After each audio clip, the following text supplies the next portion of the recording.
When the queen's daughter shed her royal garb, the human stood speechless. Vertical bar HFY Reddit.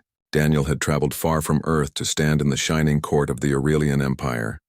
The hall was a masterpiece of crystal and light, with high arches that glowed softly, as if the stars themselves were trapped inside the walls. Every sound echoed, and every gesture was watched by sharp eyes. The Aurelians were known across the galaxy for their elegance and strict order. To them, everything had its place, and every person had a role already written before they were born. In their eyes, humans were a new and curious race, untested, rough around the edges, and far from refined. Daniel knew this well. He had prepared himself for the polite smiles that carried hidden laughter, for the way some Aurelians whispered about his simple clothes and plain face. But he stood tall, reminding himself that he was not here for pride. He had been sent as an envoy, a representative, of a young species that had only recently stepped beyond its home system. His task was to speak for his people, to ask for safe travel routes so that human ships could pass through Aurelian space without risk. It sounded like a small request, but he knew that in a court such as this, every word mattered. The queen of the Aurelians sat on a raised platform, her throne made of silver and glass. Her crown was delicate, almost floating around her head, a symbol of her authority. She was calm, her face unreadable, and her voice carried the weight of someone used to being obeyed. Around her stood counselors, guards, and nobles, each one dressed in long flowing robes that shimmered in the light.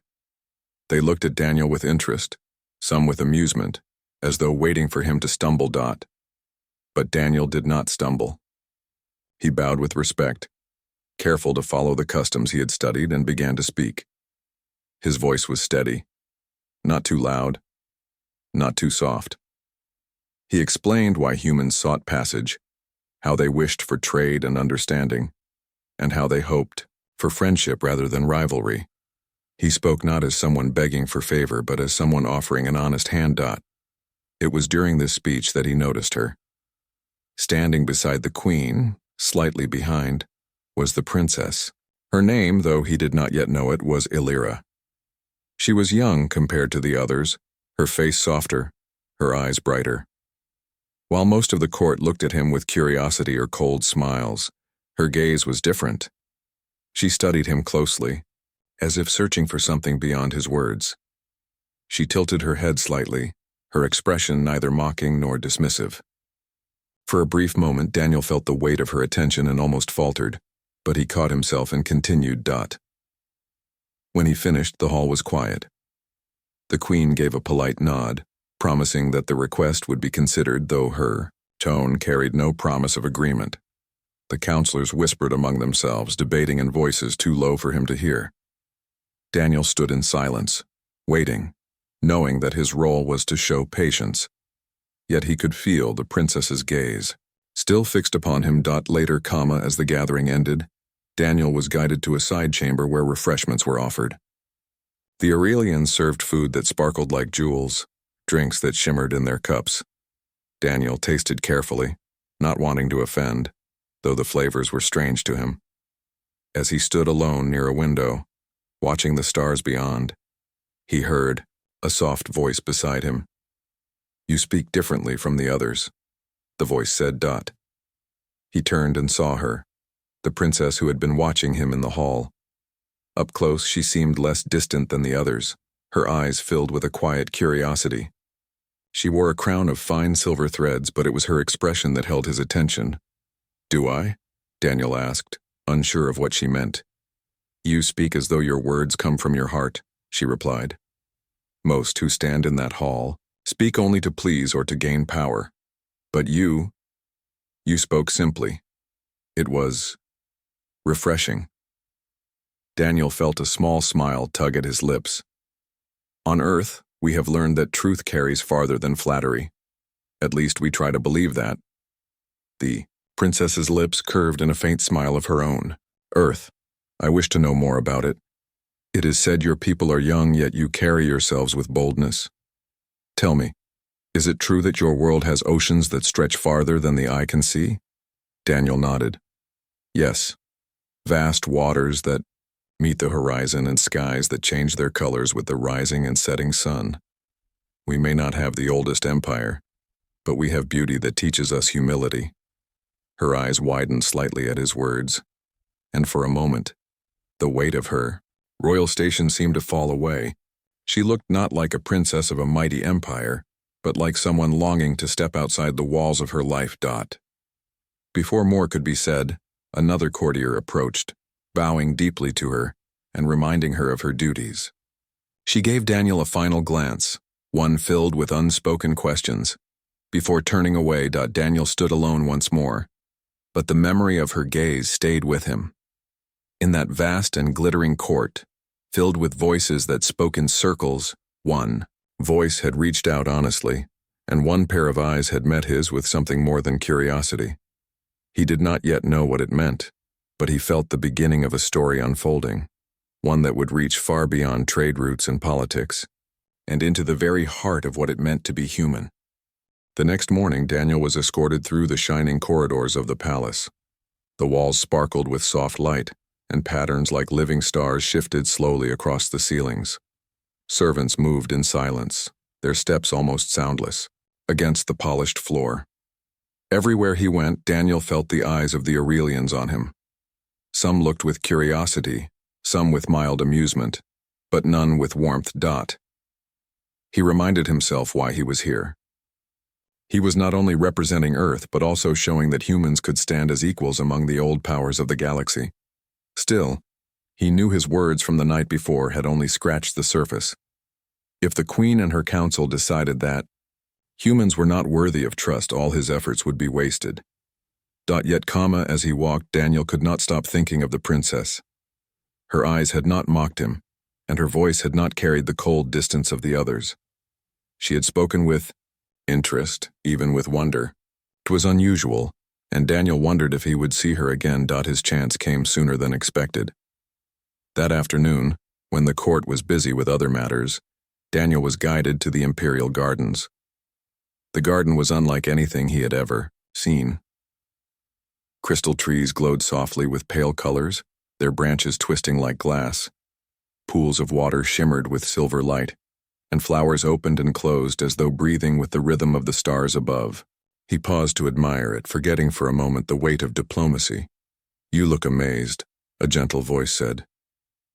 Daniel turned, and there she was, the princess. Elira was dressed in lighter robes than before, not weighed down by jewels or crowns. She looked freer, more natural, and her expression was curious rather than formal. "It is beautiful," Daniel admitted. "I have seen many gardens on Earth, but nothing like this. It feels alive, as though the stars themselves planted it." Elira smiled faintly. "It was planted long ago by our ancestors, as a reminder of the order we value. Every tree, every flower, is placed according to strict design. Nothing here grows wild. That is the way of our people." Daniel tilted his head. "It is perfect, yes. But on Earth we let gardens grow in their own way. Flowers mix with one another. Trees bend where the wind takes them, and sometimes it looks messy. But that is part of the beauty. We do not always try to control it." Her eyes lingered on him, thoughtful. "You speak as though there is strength in chaos." "Not chaos," Daniel corrected gently. "Freedom. When things grow freely, they surprise you. They create beauty no one planned. People are like that too." For a moment, Elira was silent. She looked around at the perfect shapes of the crystal trees, then back at Daniel. "You make it sound appealing. Yet, in my world, freedom is not given. From the moment of birth, we are told who we must be. A daughter of the Queen is not allowed to wonder what else she might become. My path is already chosen." Daniel saw the flicker of sadness in her eyes, a feeling carefully hidden behind her calm expression. He understood it, though he could not imagine living under such heavy expectations. "On Earth," he said softly, "we believe every person should be allowed to choose. We stumble, we fail, but in those failures we learn who we are. It is not easy, but it is real." Her gaze softened as she studied him. You truly believe that? I do, Daniel answered. Dot. They walked together through the garden, the silence, between them not uncomfortable but filled with unspoken thoughts. Elira asked him about Earth, about the oceans he had mentioned, about the music and the stories of his people. Daniel told her of waves crashing against cliffs, of storms rolling over forests, of songs sung by voices untrained yet full of heart. He told her how humans painted with colors that did not follow rules, how they danced without steps, and how they dreamed of reaching stars not because they were ordered to, but because they wanted to. Elira listened with quiet wonder, as though each word gave her a glimpse of a life she had never known. For her, raised in duty and tradition, the idea of choice seemed like a distant star, beautiful, unreachable, yet calling to her. As the sun of her world began to set, the crystal garden glowed in new colors, deep blues and soft golds. Elira stopped and turned to Daniel. You are different from the others who come here.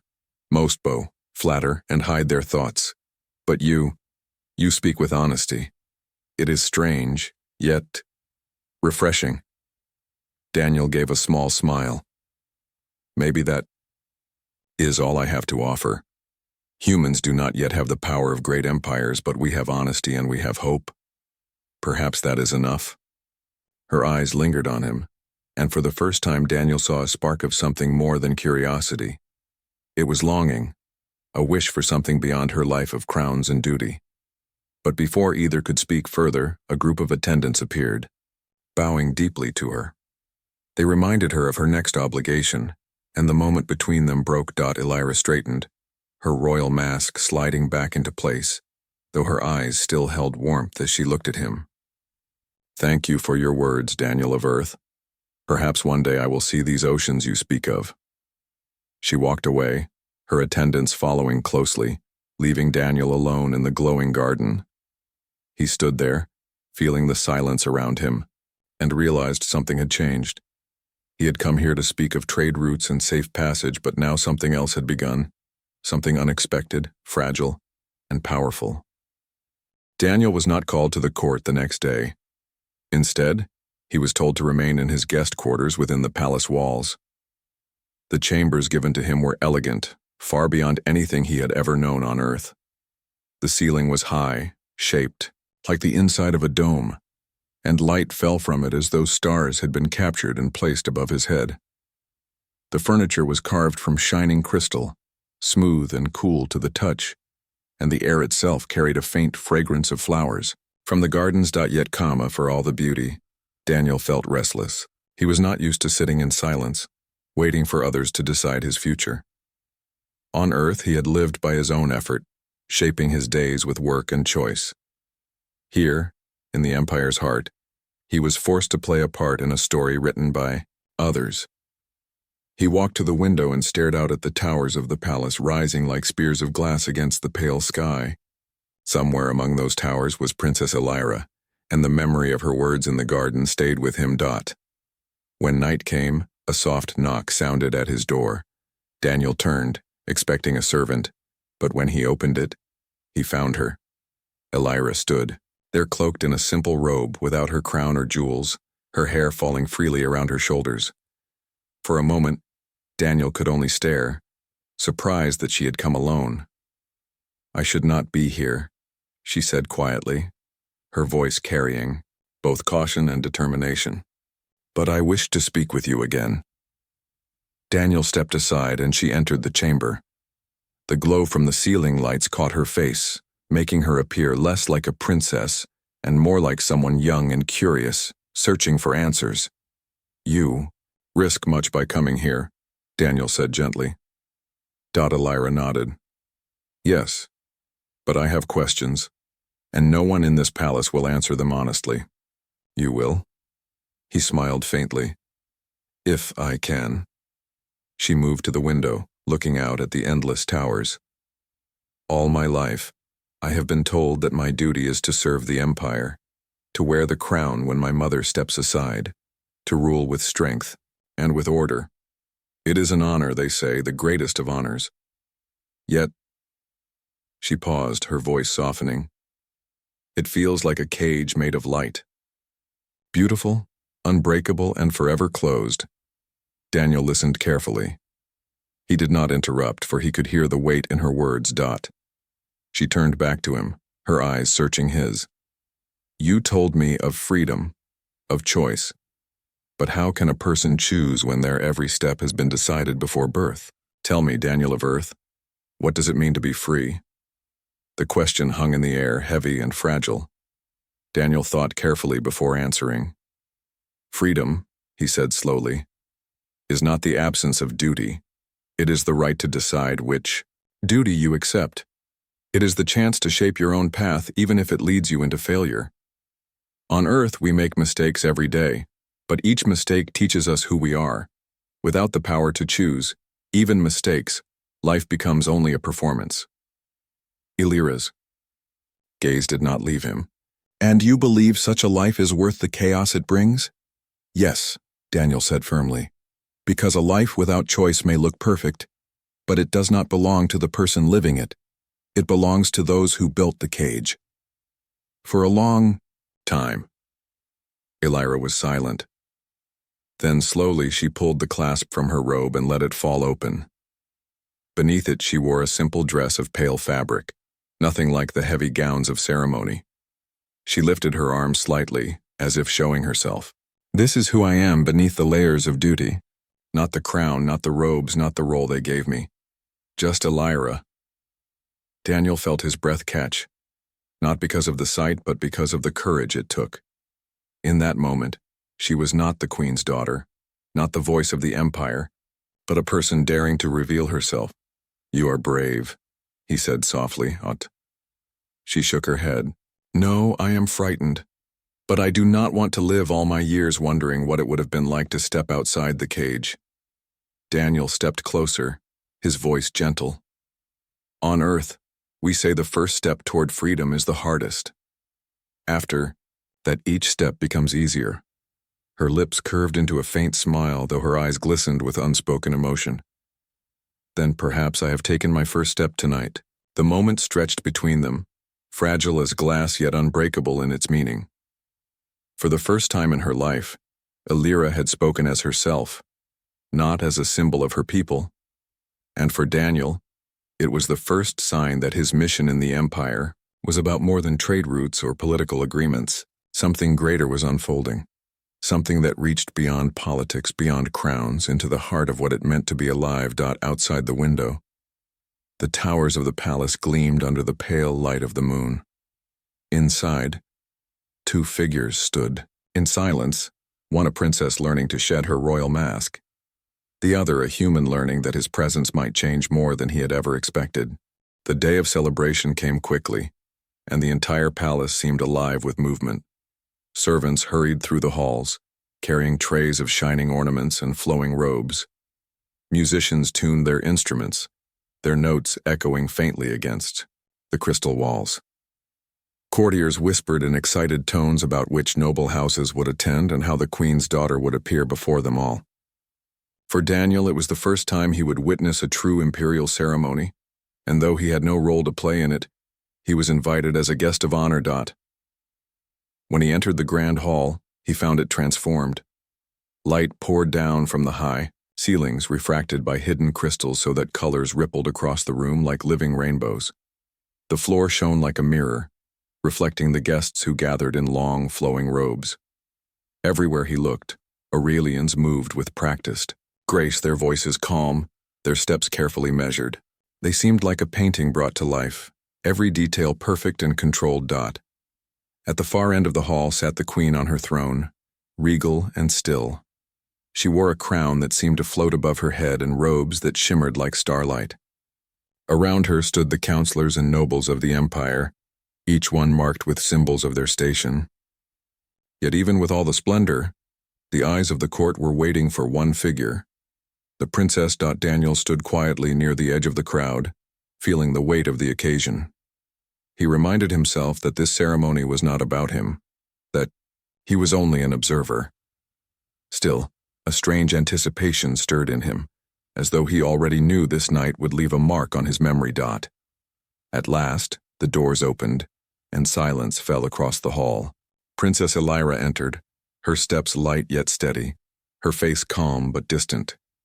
She wore layers of royal garb that seemed almost impossible to carry, flowing silks, jewels that glittered with every movement, and a crown woven of silver threads. Her dress trailed behind her like a river of light, and her arms were adorned with delicate bands of crystal. To anyone watching, she appeared the perfect image of an imperial heir. Untouchable, flawless, almost otherworldly. The nobles bowed. As she passed, their voices rising in praise, their gestures rehearsed. Daniel, too, bowed with respect, but his eyes lingered on her face. Behind the glitter and perfection, he saw something others might not notice. Her gaze was calm, but not joyful. Her lips were curved in the practiced smile of royalty, but her eyes carried a quiet sorrow. She walked as though her steps belonged to tradition, not to her. The ceremony unfolded with speeches, music, and the exchange of gifts from visiting houses. Daniel listened politely, though the words seemed to him more performance than meaning. The Aurelians praised order, honor, and the strength of their traditions, yet he could not forget the garden, where Elira had spoken of longing for freedom. Now she stood before the empire in garments that seemed to weigh down her very spirit. When her turn to speak came, the hall grew quiet once again. Elira stepped forward, her voice clear and even, each word carefully shaped. She spoke of duty to the empire, of loyalty to her mother, of the honor of serving her people. The crowd listened with admiration, and when she finished, they applauded with great enthusiasm. To them, she had shown the perfect image of a future queen. But Daniel knew the truth hidden beneath the performance. He could still see the flicker of sadness in her eyes, the way her shoulders straightened, not from pride, but from obligation. He felt a strange ache in his chest, not for himself, but for her. She was surrounded by praise and honor, yet she stood alone, carrying a crown that felt more like a chain. As the celebration continued, Daniel remained at a distance, yet his thoughts stayed fixed on Elira. He noticed how she moved from guest to guest, her words polite, her laughter soft but practiced. She greeted noble after noble, bowing, smiling, and offering words she did not seem to feel. It was a flawless performance, and no one else seemed to see beyond it. Only once did her mask slip. As she turned from a group of nobles, her gaze swept across the hall and met Daniel's. For a heartbeat, her practiced smile faltered, and her eyes softened with recognition. In that single glance, he felt the truth. She was tired, she was longing, and she wished to be seen not as a princess but as herself. Then quickly the mask returned, and she moved on. The night stretched long, filled with music and speeches, yet Daniel felt little joy in it. The hall might have glittered with beauty, but he could not forget the weight pressing down on the young woman who stood at its center. When the celebration finally ended and the nobles began to leave, he caught a last glimpse of her as she walked toward the queen's private chambers. Her back was straight, her steps measured, her figure draped in jewels. But he could not stop thinking of the girl who had stood in the garden, speaking of freedom, dressed in nothing but her own quiet courage. Daniel left the hall with a heavy heart. He realized now that his mission in this empire had become more complicated than any treaty or trade route. Somewhere within the glittering walls of tradition was a single voice, longing for freedom. And perhaps, just perhaps, that voice had found in him someone who would listen. The palace was quiet after the celebration, its long corridors filled only with the faint hum of hidden lights. Daniel walked back to his chambers slowly, his mind heavy with the image of Elira in her royal garb. To the court she had been flawless, but to him she had looked like someone trapped in a costume too heavy to carry. He could not forget the sadness in her eyes, the fleeting glance she had given him, the silent plea hidden behind it. He thought sleep might not come, yet as he lay down beneath the soft glow of the ceiling lights, he drifted into uneasy dreams. In them, he saw the princess standing in a garden of crystal trees, her crown falling into the water, her robes melting into the air, leaving her bare of titles and duty. She looked at him with eyes full of longing. But when he reached for her, she disappeared like mist. Daniel woke with a start, his chest tight, unsure if the dream had been only his imagination or a message from his own restless heart. The next night he heard a soft sound at his door once again. Rising quickly, he opened it, and there she was. Princess Elira stood with her hood drawn low, her hands folded in front of her. She slipped inside without a word, closing the door behind her. For a moment she said nothing, only paced the room with quick steps, her robe whispering against the crystal floor. "I could not breathe," she said at last, her voice breaking the silence. "All day, they praised me. They said I was perfect, flawless, the image of what an heir should be. But every word felt like a stone laid upon my chest. I could not breathe beneath it." Daniel's heart tightened. He stepped closer, speaking gently. "You carried yourself with strength, Elira. No one saw your pain but me. That takes courage." She stopped pacing and looked at him with sudden intensity. "But I do not want courage only to keep pretending. I want courage to be myself." Her voice trembled as she reached for the clasp at her shoulder. "I want you to see me. Not as a princess, not as the daughter of a queen, but as the person I truly am." Before Daniel could speak, she pulled the robe away and let it fall to the floor. One by one, she loosened the jeweled bands from her arms, slipping them off with quick, determined movements. The silver crown was lifted from her head and placed gently upon the table. Finally, she drew back the layers of heavy fabric until she stood before him in a simple dress, plain and light, the kind any woman might wear if she were free to walk the streets without title or duty. Daniel's breath caught in his throat. He had thought her beautiful before, draped in silk and crystal, but this was different. He was not speechless because of her appearance, but because of her courage. She stood unadorned, stripped of the image the empire demanded, and in that simplicity she was more radiant than any crown could make her. For a long moment, neither spoke. The silence between them was deep, filled with meaning. Finally, Daniel found his voice. "You are Elira," he said softly, as though the name itself was new. Her lips curved into a faint smile, her eyes glistening. "Yes, just Elira. Not princess. Not a heir. Not the voice of the empire. Only myself." Daniel nodded slowly, still struggling to find words. "And that is more than enough." She stepped closer, her eyes searching his. "When I wear the robes, they say I am strong, untouchable. But inside, I feel small, as though I do not belong to myself. Only now, without them, do I feel real." "You are real," Daniel assured her. "The garb does not make you who you are. You are more than the role they placed on your shoulders."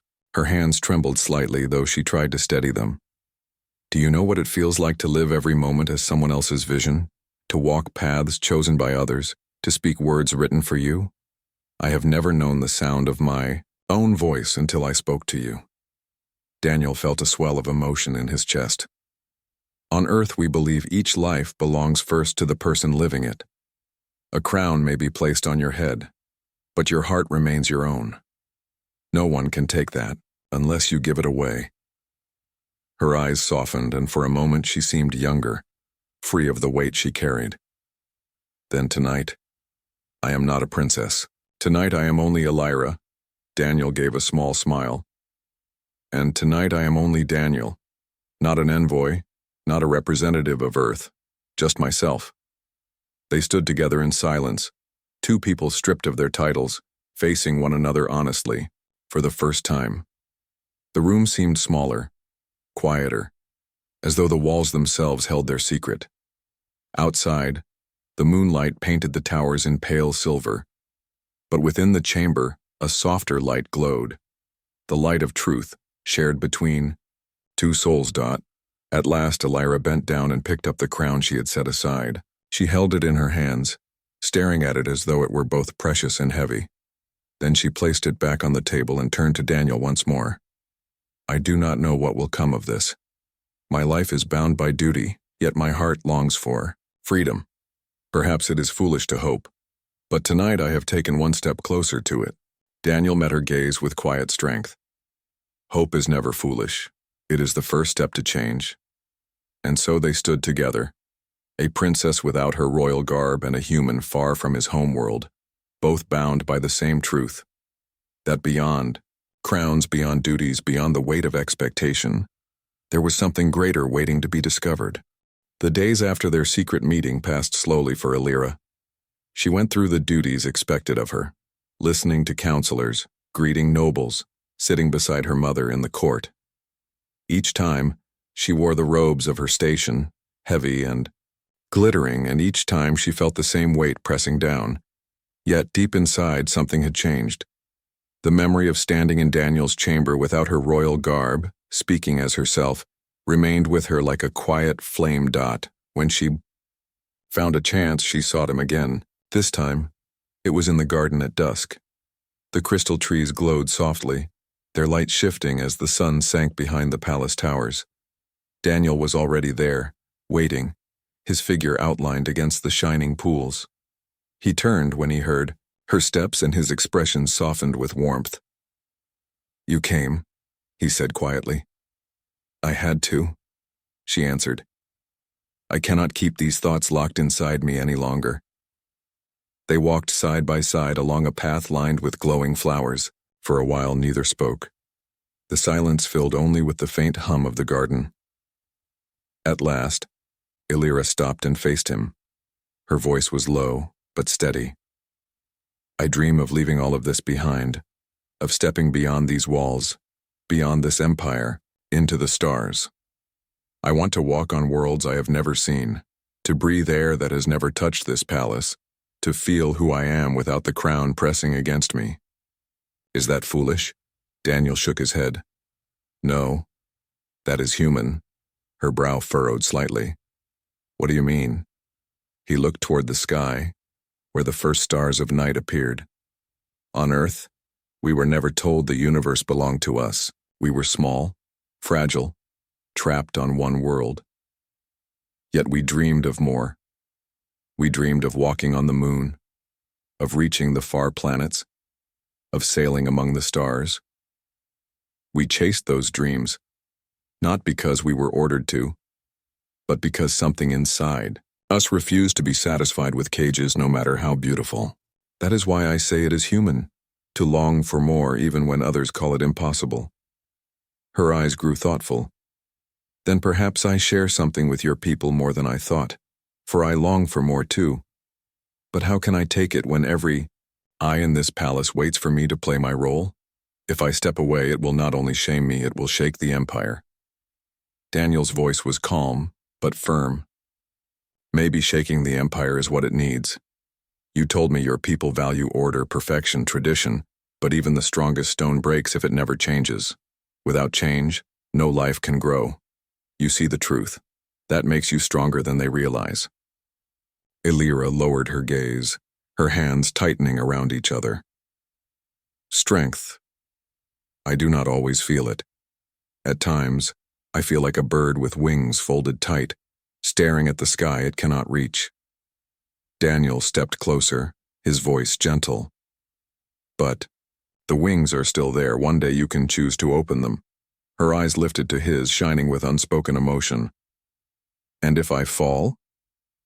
Then you will rise again," he said. "That is what it means to be free.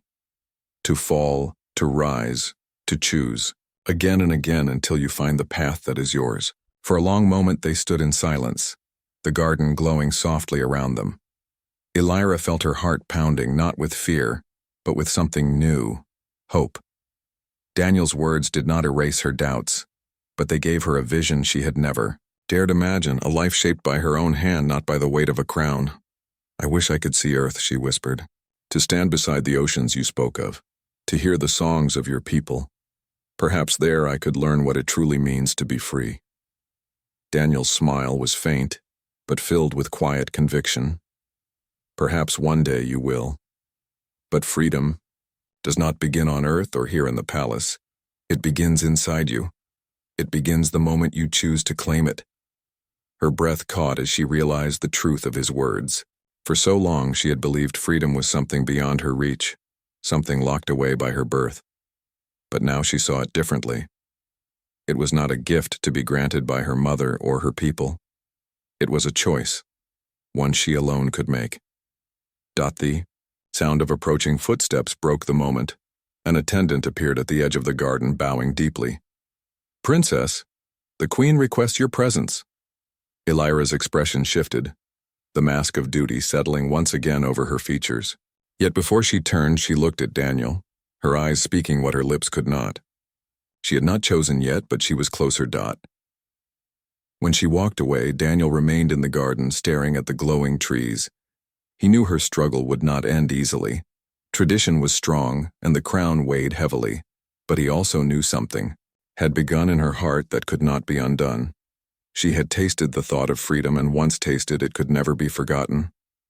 The day of the grand assembly arrived, and the palace shimmered with light. Nobles and leaders from every province filled the vast hall, their robes glittering with jewels, their faces calm and proud. The air carried the weight of tradition, every sound echoing against the tall crystal walls.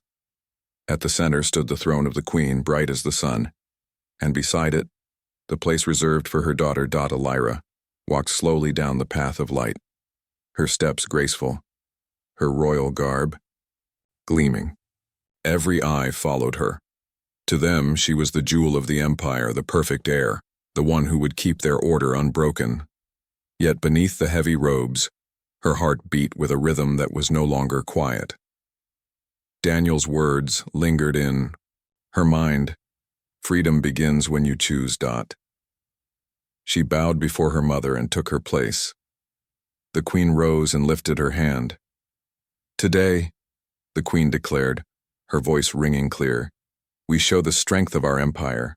We prove our unity, our unshaken tradition.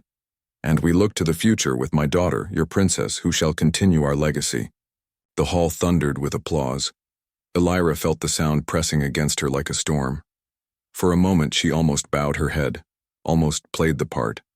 But then, she remembered the garden at dusk, the quiet flame inside her, the vision of skies unchained. She drew a breath and let it fill her with courage.